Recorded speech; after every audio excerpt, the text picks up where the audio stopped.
ஆரோக்கியமாக இருக்கணும் அப்படின்னா காலை ஒரு முறை மாலை ஒரு முறை நம்ம உடம்புல கழிவுகள் அந்த மலமாக சரியாக வெளியேறிடணும். கான்ஸ்டிபேஷன் வந்துருச்சு அப்படின்னா அதுக்கப்புறம் பார்த்தீங்கன்னா பைல்ஸ் கம்ப்ளைண்ட் ஏற்படும். ஒவ்வொரு மூல வியாதிக்கும் மற்ற வியாதிகளுக்கெல்லாம் அடிப்படை காரணம்னு பார்க்கும்போது கான்ஸ்டிபேஷன் மலச்சிக்கல். இதயத்துக்கு பாதிப்பு ஏற்படும், மூட்டு வலி ஏற்படும், கழுத்து வலி ஏற்படும். ஹாட் வாட்டரில் ஜீரகம் போட்டு அந்த ஜீரக தண்ணியை குடிச்சிக்கிட்டே வாங்க. மதியம் சாப்பிட்டு ஒரு 2 ஹவர்ஸ் கழித்து ஒரு வாழைப்பழம், இரவும் அதே மாதிரி ஒரு 1 ஹவர் கழித்து ஒரு வாழைப்பழம், அதே மாதிரி மாதுளம்பழம் உணவில் எடுத்துக்கோங்க. உடம்புல கழிவு வெளியே போனாலே நல்ல பசி எடுக்கும், சுறுசுறுப்பாக இருக்கலாம், உற்சாகமாக இருக்கலாம். எந்த ஒரு வியாதியும் இல்லாமல் ஒவ்வொரு மனிதனும் வாழணும் அப்படின்னா நம்ம உடம்புல கழிவுகள் சரியாக வெளியேறணும்.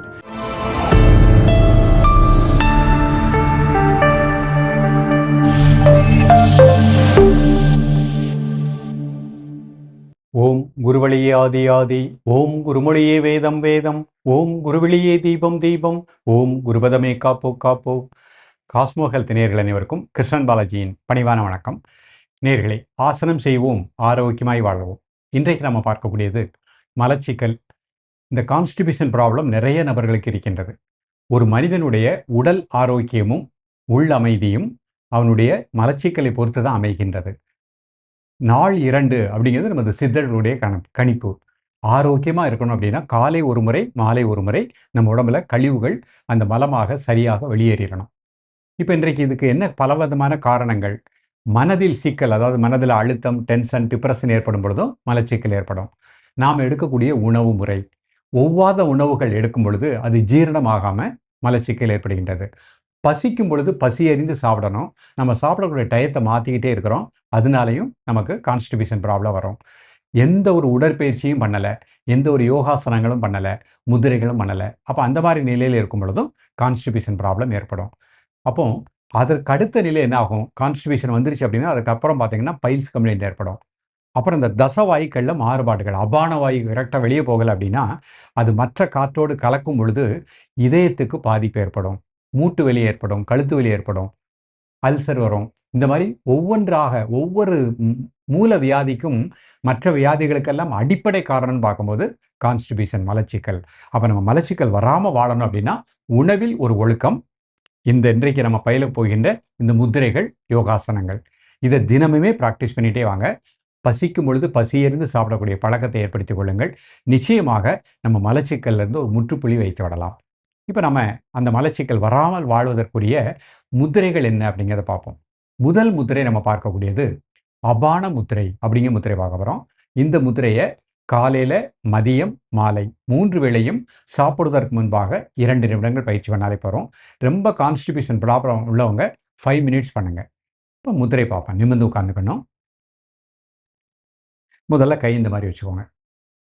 ஒரு 5 முறை மூச்சை உள்ளெழுத்து மூச்சை வெளியே விடுங்க.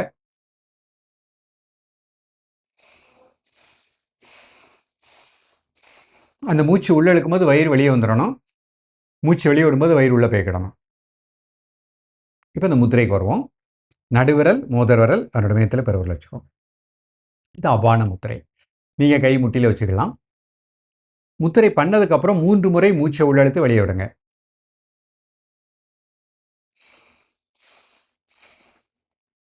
இப்போ மூச்சை மட்டும் வாட்ச் பண்ணுங்க. 2 நிமிடம்.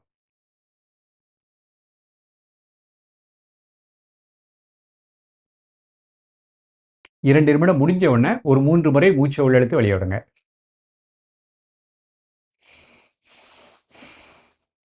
தென் நார்மல் பிரீத்திங்.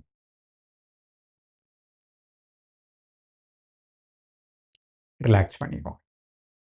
அடுத்த முத்திரை சுஜி முத்திரை அப்படிங்கிற முத்திரை பார்க்க போகிறோம். கைகளை இந்த மாதிரி வச்சு ஒரு 3 முறை மூச்சை உள்ளெழுத்து மூச்சை வெளியே விடுங்க. தென் நார்மல் பிரீத்திங். 2 நிமிடம் சாதாரண மூச்சில் ரிலாக்ஸாக இருங்க. 2 நிமிடம் முடிஞ்ச உடனே 3 முறை மூச்சை உள்ளெழுத்து வெளியே விடுங்க.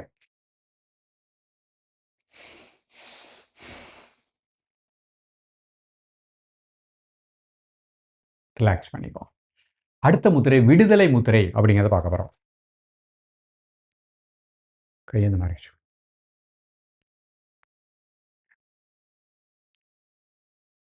நல்லா 3 முறை மூச்சை உள்ளெழுத்து வெளியிடுங்க. தென் நார்மல் பிரீத்திங். இந்த 3 விரல் இந்த மாதிரி இணைச்சிட்டேன். ஆள்காட்டி விரல் 2 சேர்த்து வச்சுருக்கேன். இந்த வலது கை கட்டை விரல் இந்த மாதிரி வச்சுருக்கேன். இடது கை கட்டை விரல் இந்த மாதிரி வச்சுருக்கேன். இதுதான் இந்த முத்திரை நிலை. நீங்கள் பார்த்துக்கோங்க கை விரலை.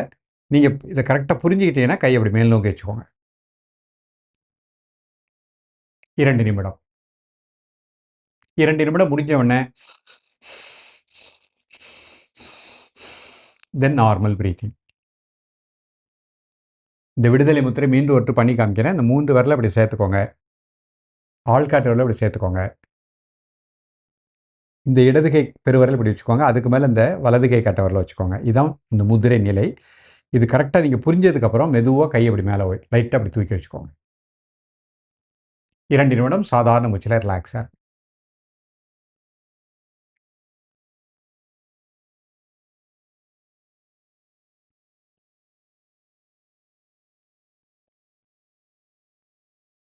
ரிலாக்ஸ் பண்ணிக்கோங்க. இப்போ அடுத்து நம்ம ஆசன நிலை பார்க்க போகிறோம். முதல் ஆசனமாக சலபாசனம் அப்படிங்கிற ஒரு ஆசனம் பார்க்க போகிறோம். இது குப்புறப்படுத்து செய்யக்கூடிய ஒரு ஆசன நிலை. எப்படி பண்ணுறேன்னு பார்த்துக்கோங்க.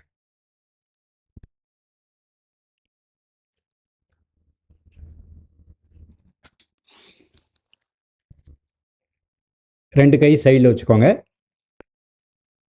கை ப்ரெஸ் பண்ணிவிட்டு வலது கால் மட்டும் ரைஸ் பண்ணுங்க. 1 2 3 4 5 6 7 8 9 10. ரிலாக்ஸ். இடது கால் ரைஸ் பண்ணுங்க. 1 2 3 4 5 6 7 8 9 10. ரிலாக்ஸ். ரெண்டு கால் ரைஸ் பண்ணுங்க.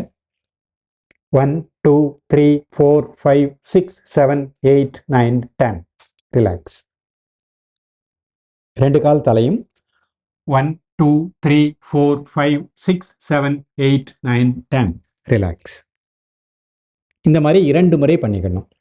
மீண்டும் ஒரு முறை பண்ணி காமிக்கிறேன். முதல்ல வலது கால் 1 2 3 4 5 6 7 8 9 10. ரிலாக்ஸ். another leg 1 2 3 4 5 6 7 8 9 10. ரிலாக்ஸ். ரெண்டு காலும் 1 2 3 4 5 6 7 8 9 10. ரிலாக்ஸ். ரெண்டு கால் தலையும் 1 2 3 4 5 6 7 8 9 10. ரிலாக்ஸ். இப்போ வஜ்ராசனத்தில் உட்காந்துக்கிட்டேன்.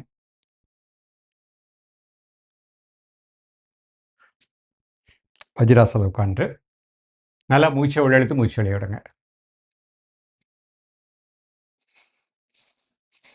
ரெண்டு கை இப்படி ஆதி முத்திரை வச்சுக்கோங்க. கை இந்த மாதிரி வயிற்று பகுதியில் இப்படி வச்சுக்கோங்க. ப்ரெஸ் பண்ணிவிட்டு கீழே குனிறேன். 1 2 3 4 5 6 7 8 9 10. ரிலாக்ஸ்.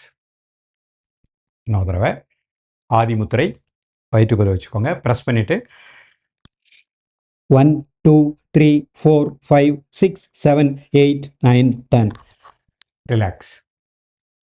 இந்த ஆசனம் முடித்த உடனே ஒரு சாந்தி ஆசனம் ஃப்ளாட்டாக படுத்து கண்ணை மூடி ஒரு 2 நிமிடம் தலை முதல் கால் வரை ரிலாக்ஸ் பண்ணிக்கோங்க. நேர்களை இன்றைக்கு பார்த்து அந்த முதிரை பயிற்சியை ப்ராக்டிஸ் பண்ணுங்கள். யோகாசனத்தை பொறுமையாக பயிற்சி பண்ணுங்கள். உடலில் அறுவை சிகிச்சை பண்ணவங்க, முதுகுத்தண்டு அறுவை சிகிச்சை, ப்ரெஷர் உள்ளவங்க இந்த சலபாசனம் ட்ரை பண்ண வேண்டாம். இந்த வஜ்ராசனம் பண்ணிக்கலாம். பண்ணிவிட்டு சாப்பிட்டு 1 மணி நேரம் கழித்து நல்லா பழுத்த வாழைப்பழம் சாப்பிட்டுக்கோங்க. ஹாட் வாட்டரில் ஜீரகம் போட்டு அந்த ஜீரக தண்ணியை குடிச்சிக்கிட்டே வாங்க. மதியம் சாப்பிட்டு ஒரு 2 ஹவர்ஸ் கழித்து ஒரு வாழைப்பழம், இரவும் அதே மாதிரி ஒரு 1 ஹவர் கழித்து ஒரு வாழைப்பழம். அதே மாதிரி மாதுளம்பழம் உணவில் எடுத்துக்கோங்க. கீரைகள் என்னென்ன கீரை கிடைக்கும் எல்லா கீரையுமே நீங்கள் உணவில் எடுத்துக்கோங்க. இதுதான் அதிகமாக சேர்த்துக்கணும். ட்ரை ஃப்ரூட்ஸும் அதிகமாக எடுத்துக்கோங்க.